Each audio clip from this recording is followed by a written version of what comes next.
تدفین کے وقت کچھ ایسی چیزیں دیکھنے کو ملتی ہیں جو بڑی عجیب و غریب چیزیں، جیسے سبز چادر بچھا دینا قبر میں، یا کلمہ لکھا ہوتا ہے وہ پورا رول کر کے مردے پہ، وہ بھی سبز رنگ کا ہوتا ہے وہ. پھر جو مردے کو دفناتے ہی سورہ یاسین پڑھی جاتی ہے یا سورہ ملک پڑھی جاتی ہے، وہ یہ سوچ کے کہ قبر کے عذاب سے سورہ ملک جو ہے وہ بچاتی ہے. خاص طور پہ قبروں کی تکریم کے حوالے سے جو جس طرح کا ہمارا رویہ ہے نا، یہ تو خاص یعنی بر صغیر کا کلچر ہے.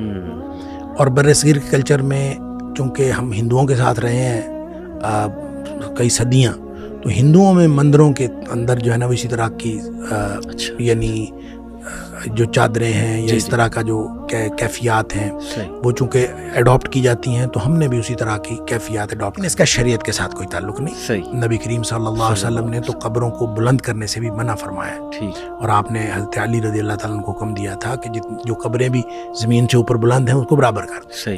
لیکن اتنا صرف اس کو بلند کیا جا سکتا ہے کہ جو قبر کی اپنی مٹی ہے، یعنی جو اس میں سے نکلی ہے وہ مٹی اس کے اوپر ڈال دی جائے. اس کے علاوہ اس کے اوپر مٹی ڈال کے اس کو بلند کرنا بھی جب جائز نہیں ہے، تو پھر آپ اس کے اوپر اس کو چونے گچ بنائیں، پھر اس کو بڑا کریں، پھر اس کے اوپر چادریں ڈالیں.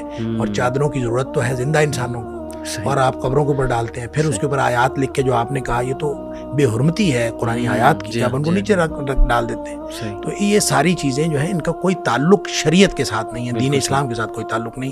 دیکھیں اب بڑی حال ہی میں ایک پنجاب کے اندر یہ پابندی لگی ہے کہ آئندہ جو قبروں کے اوپر یہ جو کسی بھی طرح کی چادر چڑھائی جائے گی تو اس کے اوپر آیات نہیں ہوں گی. یہ ابھی پابندی لگی ہے، محکمہ اوقاف نے اس کے اوپر پابندی لگا دی ہے، اور اس پہ سارے مکاتب فکر نے اتفاق کیا ہے. اور الحمدللہ جو میں یہ سمجھتا ہوں کہ سب مل کے سر جوڑ کے بیٹھیں تو حق کی طرف جا سکتے ہیں، اور آہستہ آہستہ چیزیں جو ہیں بہتر ہو سکتی ہیں. اور یہ اس کی دلیل ہے کہ یہ حال ہی میں پورے پنجاب کے اندر یہ پابندی لگ گئی. زبردست. تو سورہ ملک اس وقت پڑھنا وہ نہیں، سورہ ملک دیکھیں، سورہ ملک تو پڑھنی ہے، اگر خود زندگی میں پڑھی ہوگی تو وہ عذاب قبر سے بچائے گی، کسی کے پڑھنے سے نہیں عذاب قبر سے بچاتی. یہ تو کام ہی سوکھا ہے کہ آپ حافظ قرآن کو دے دیں، چند روپے دے دیں، اس کو تنخواہ دے دیں کہ چل بھی شاباش سورہ ملک پڑھے رکھا کرو تو آپ کا عذاب قبر سے نجات دے دے گی. یہ تو نہیں ہوتا. سورہ ملک روزانہ رات کو پڑھنے کے لیے نبی پاک صلی اللہ علیہ وسلم نے فرمایا کہ 30 آیات کی ایک صورت ہے اور جو عذاب قبر سے بچاتی ہے جو رات کو پڑھتا ہے. لیکن آپ نے ساتھ یہ بھی فرمایا کہ کم لوگ ہوں گے اس کو پڑھنے والے، اس لیے کہ اس وقت نیند آئی ہوتی ہے، اور جس نے یاد بھی کی ہوئی ہے اس کو بھی یہ ہوتا ہے کہ چل یار خیر ہے.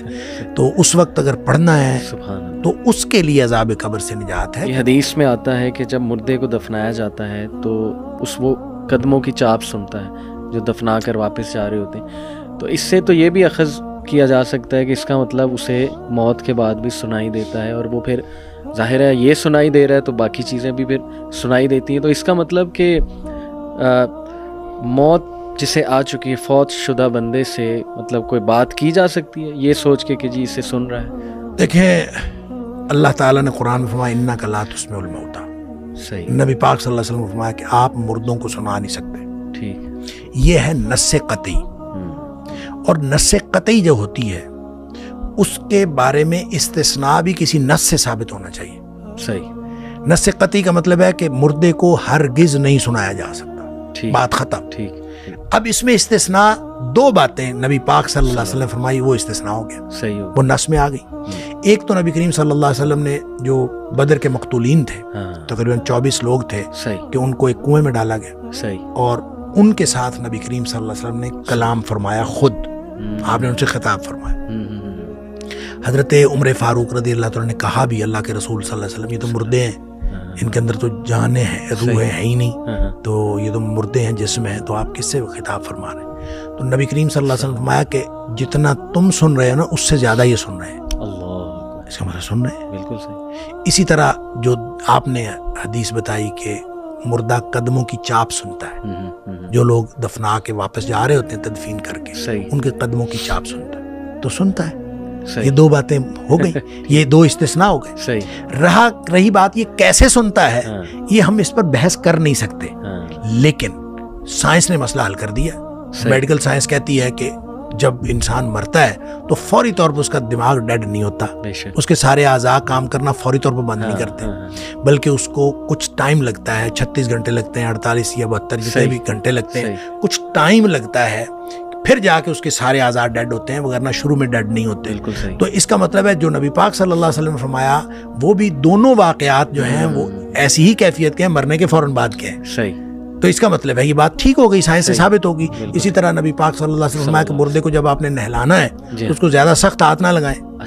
ہاں یہ اس کو سخت ہاتھ نہ لگائیں، اس کو تکلیف ہوتی، اور فرمایا کہ جتنی تکلیف مردے کو ہوتی ہے زندہ سے زیادہ تکلیف ہوتی ہے۔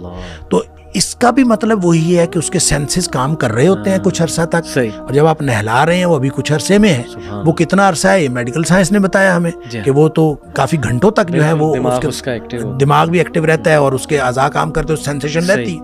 تو اس لیے یہ جو دو استثناء ہیں یہ ایک تو نص سے ثابت ہے، اور دوسرا نص سے ثابت ہونے کے بعد ہم کوئی اس کے اوپر بحث نہیں کریں گے کہ یہ کیوں ہے۔ یہ الگ بات ہے کہ ہمیں سمجھ آ جائے، اور میڈیکل سائنس نے ہمیں سمجھا دیا کہ وہ مرنے کے فوراً بعد کی بات ہوتی ہے، اس وقت یہ سنائی دیتے ہیں، اور وہ بس اس وقت تک کے لیے، اس کا یہ مطلب نہیں کہ وہ آگے بھی سن رہے ہیں، وہ تو اس کے لیے انک لا تسمع الموت، آپ مردوں کو نہیں سنا سکتے، یہ استثناء ہے، اور اس استثناء کی وجہ بھی میڈیکل سائنس نے بتا دی، بات ختم ہو۔ یعنی اللہ جو چاہے وہ سنا دیتا ہے، ایسے نبی صلی اللہ علیہ وسلم کو درود پیش کیا جاتا ہے ہمارا، وہ اللہ سنا رہا ہے، لیکن وہ تو معاملہ جو ہے نا دیکھیں، وہ تو سنا رہا ہے، کوئی اس طرح نہیں ہے کہ جیسے میں آپ کو سنا رہا ہوں، جی ایسے نہیں ہے وہ، صحیح فرشتے لے کے جاتے ہیں، فرشتوں کی ڈیوٹیاں لگی ہوئی ہیں، بالکل صحیح، فرشتے، ہم درود جہاں بھی درود بھیجا جاتا ہے وہ نبی کریم صلی اللہ علیہ وسلم پر پیش کیا جاتا ہے، فرشتوں کی ڈیوٹیاں لگی ہوئی ہیں۔ یہ تو ابھی جو لوگ کہتے ہیں نا جا کے میرا سلام دینا،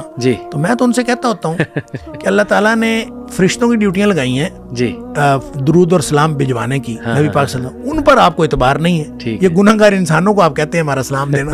اللہ یعنی اس سے بہتر نہیں ہے کہ آپ درود بھی پڑھیں، آپ نبی کریم صلی اللہ علیہ وسلم کو سلام بھی پیش کریں، اور وہ سلام اور درود آپ کا بھیجا جائے اور وہاں پہنچایا جائے، اور اللہ تعالیٰ نے فرمایا کہ ڈیوٹیاں لگی ہوئی ہیں اور فرشتے پہنچاتے ہیں، آپ جہاں بھی درود پڑھیں، جہاں بھی سلام، وہاں جا کے سلام پیش کریں۔